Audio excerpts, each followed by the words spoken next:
What's your best piece of communications advice? That's a question I've asked more than 300 of the world's top communicators. And in this episode, you will hear from 20 of these extraordinary people. Together, they sold hundreds of millions of books, they speak on the world's largest stages, and they run global businesses. And when I asked them, what's the one thing you wished everyone understood about communications, their answers were fascinating. These are their biggest lessons. My name is Oliver Aust. I've helped over 11,000 leaders master communications, and this is Speak Like a CEO, the show that helps you become a top 1% communicator.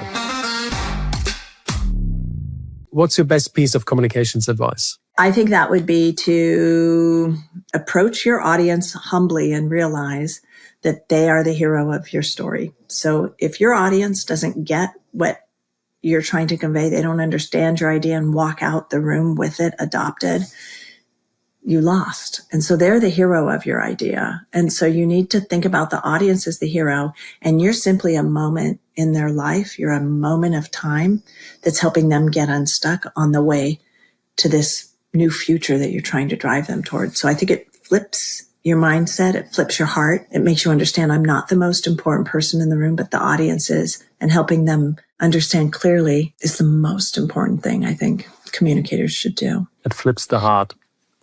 Yeah. What a wonderful closing, Nancy Duarte. Thank you so much. What's your best piece of communications advice? The best piece of communication advice, that would be you will never change somebody else, but you can change yourself. What's the best piece of communications advice? I think that each and every day we are faced in every interaction, personal and professional, with a choice. Do I want to be right, or do I want to make a difference? Being right is super easy. Launch the logic tsunamis.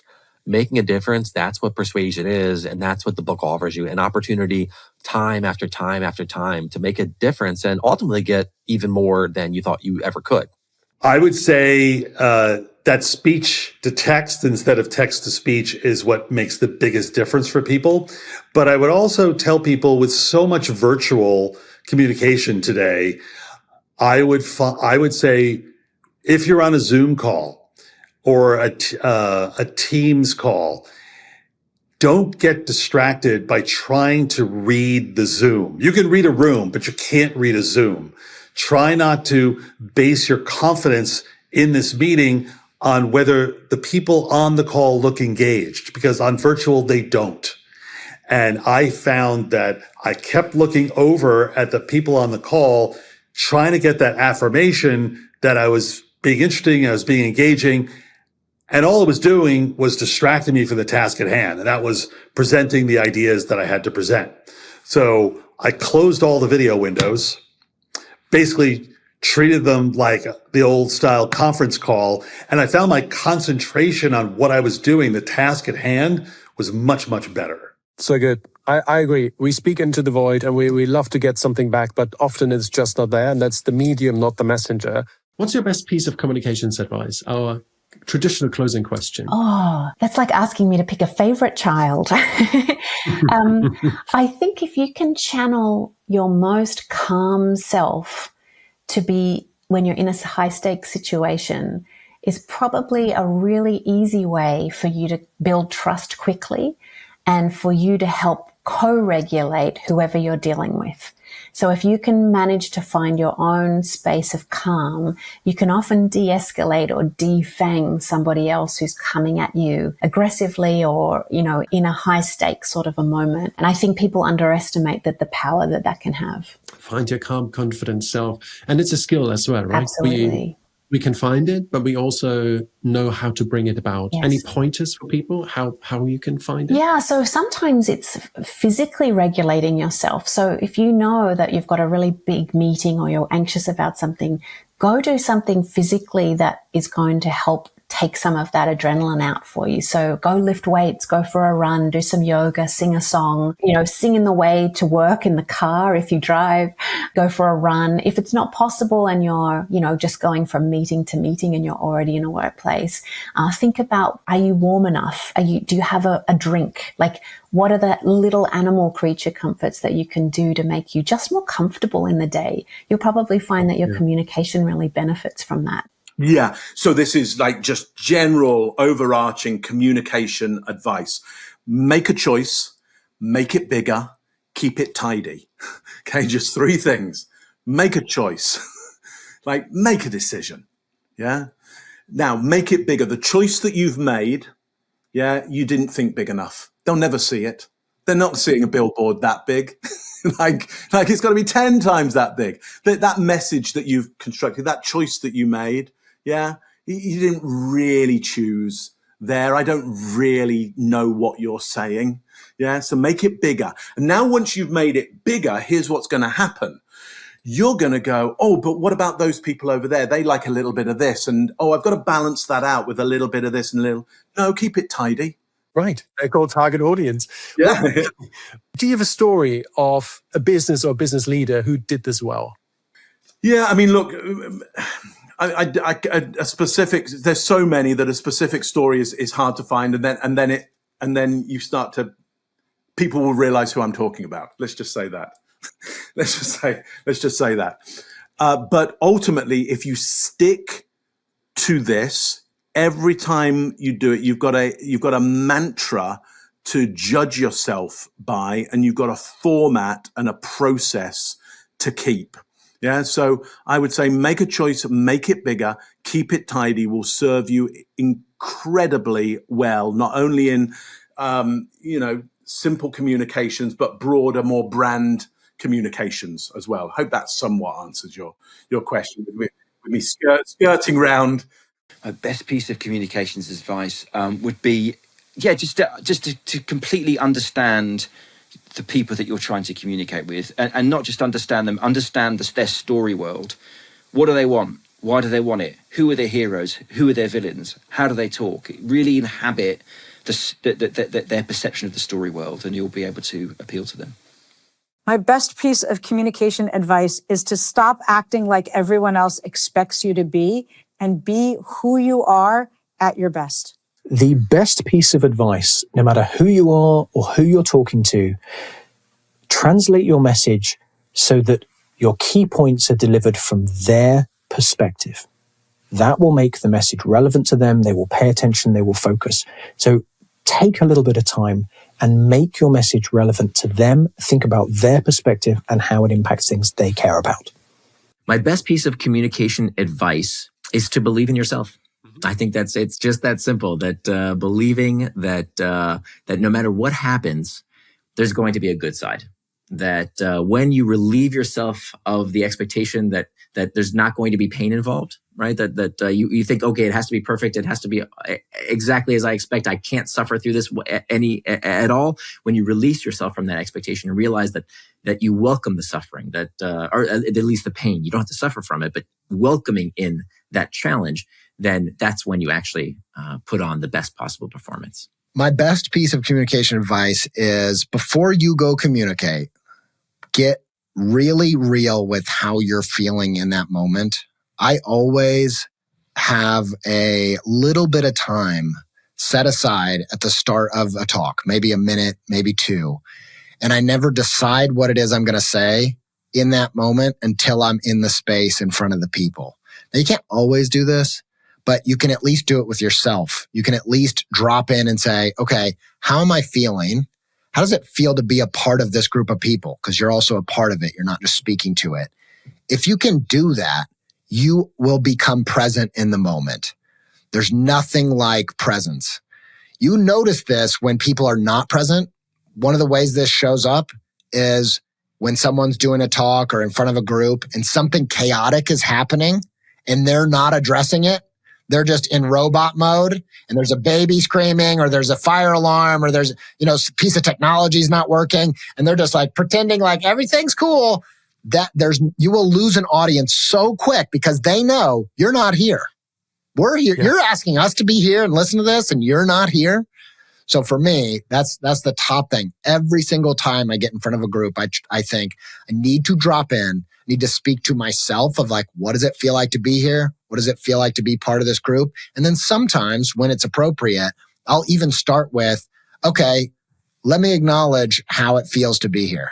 Let me acknowledge something in the room. This is why stand-up comedians always start with, hey, it's great to be in Columbus. You know what I loved was the bar over there, crazy people over there. Like there's something about it that just says, hey, I'm here. I'm literally here in this space. That's the gift of communication. And you can do it I do it on Zoom too. I try to acknowledge like, oh, something weird about what it's like to be talking to faces on Zoom. To me, that's like the most important thing to remember.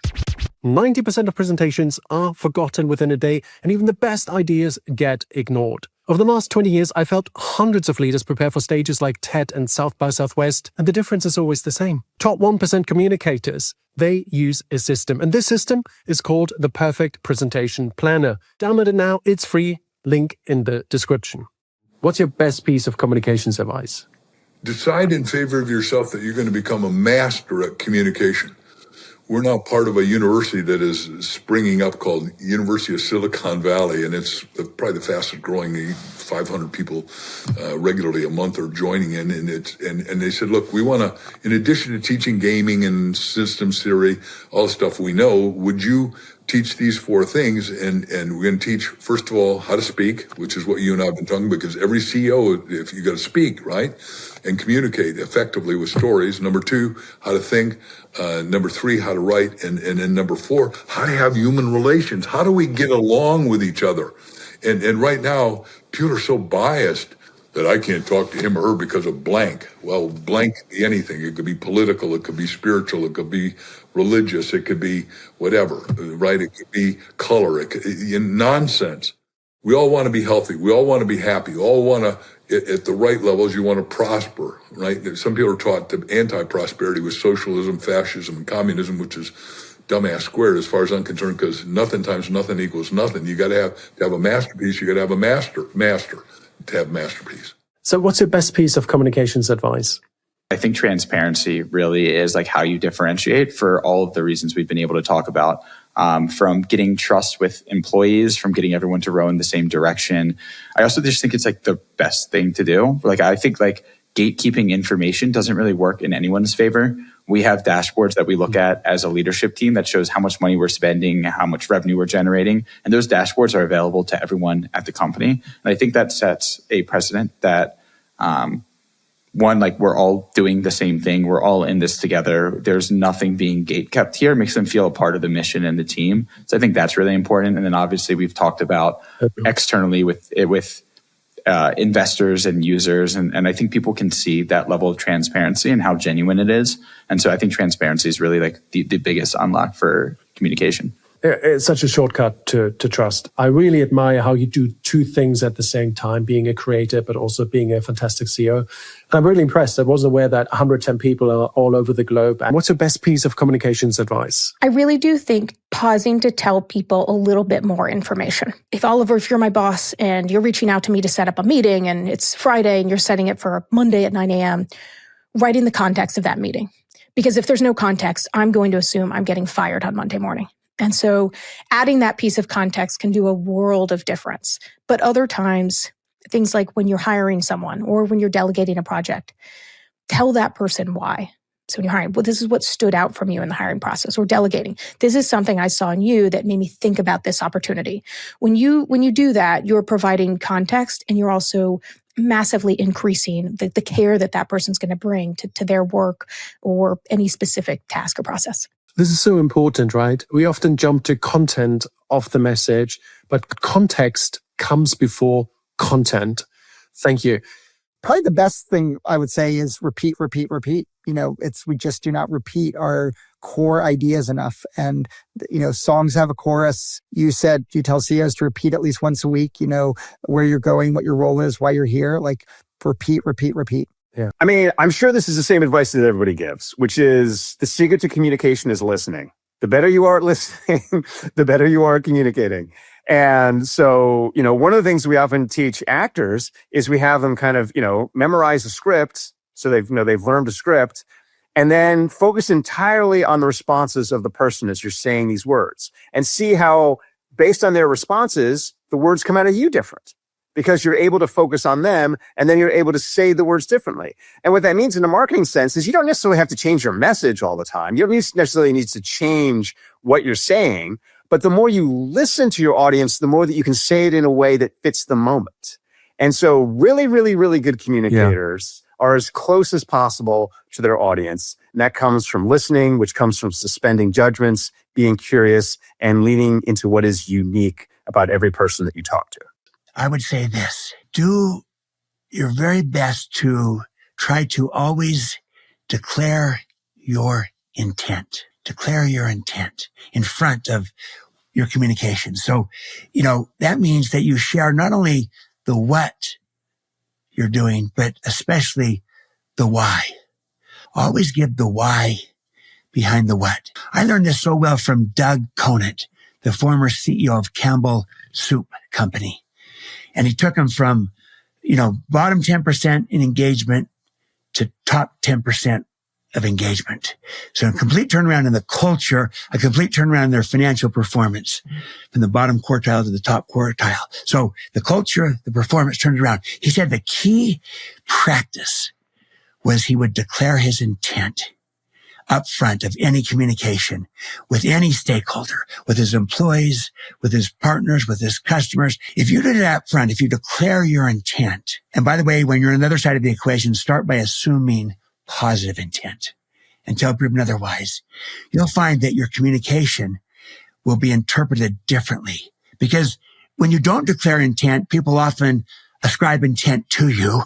And they often do it, as you were saying earlier, Oliver, they ascribe it based upon fear of, in worst case scenarios, I wonder what they're trying to do here. Maybe they're using this AI to replace us. Maybe they read things into it. They project their fears. If you don't, they will ascribe intent to you.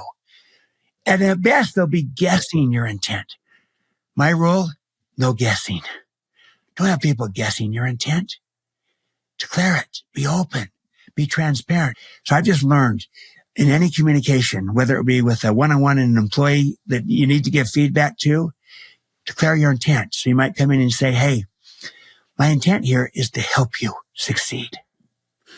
So good. And in the process of doing that, here's what I've learned. When you do this behavior, it's causing people to lose trust.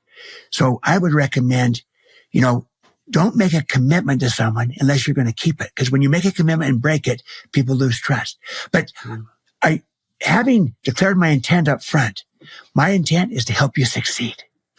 That I received that communication totally different than if someone were to just come in and say, hey, you got a problem. People don't trust you because you're breaking commitments. I'm wondering, do they have an agenda on me? Do they like me? Do they want me out themselves? But when they come in and they say, my intent is to help you succeed. My intent is to confront reality of what's really going on here. And Doug Conant even goes further. Not only declare your intent, declare yourself. And here's who I am. Here's how I like to lead. Here's how I like to work. I like to build trust.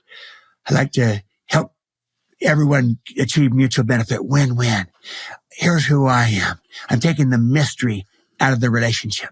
Declare your intent. Declare yourself. You do that up front. Communication follows so beautifully. That is so true. And beautifully said. And again, communication and trust are like two sides of the same coin. I mean, the foundation of communication is trust. That's why I love your work. And you're a great messenger of your work, and an advocate and champion. I really admire you, Oliver, for both what you're doing, but how you're doing it. It's really impressive and very valuable for people. So well done. Thank you. Absolutely. So here's one last key insight on trust and how we can build trust better and faster with people. And you highlighted earlier, it's as simple as saying, you want to build trust? Well, be trustworthy. Go first. And that is step one. But here's another reality. You could have two trustworthy people working together and yet have no trust between them, even though they're both trustworthy. Okay. If neither person is willing to extend trust to the other, to give it. And so the idea is this: if we want to, we want to create trust, if trust is the outcome we want, a high trust relationship, a high trust team, a high trust culture. To get that, yes, we need to be trustworthy. We, and especially we as leaders, also need to be trusting, need to be willing to give that trust. And being trusting is the idea that trust is given. See, Oliver, I get asked all the time, Stephen, is trust earned or is trust given? My response, yes, both. It is both earned and given. Wow. And it's not enough to just earn it. We also have to give it, because when you give it, people receive it and they return it. How often should a leader tell the rest of the team the vision, remind them of it? Every day, every week, every month? I mean, I think it would be hard to do it too much. I think we often hear from leaders that they feel like they're repeating themselves a lot. And that's probably a sign that you're doing it maybe just close to enough. Yeah. I think the other thing to remember is communication isn't just about words. And especially things like vision. I think leaders probably communicate vision better through action than they do through words. And certainly to the extent that you can find opportunities or maybe even create opportunities to live the vision that you want people to follow, that's maybe the best communication of all. Yeah, so I would say for leaders in the audience and others involved in communications is a consistent cadence that works with your culture. Okay, so a cadence of touch points to listen, to dialogue, and then to progress forward. So I guess that would be it's not necessarily methodologies on how to create the story, but how to connect with your culture, and whether that's internal or external, making sure that you have a consistent cadence to keep that belief alive and the potential going. What's your best piece of communications advice? Read Oliver Aust's book. Have you heard of him? Well, you're the communication expert, so I'm joking, but I'm not joking. I mean, your content is so great. Thank you. I'm just so thrilled that we've got to know each other a lot over the last year or so. So I'm not joking. I would say treat it like a skill that's learnable, and you've got the best content out there. Thanks for watching. If you like this episode, please subscribe to the Speak Like a CEO channel. It means the world to me, and it helps us keep bringing you world-class insights and guests.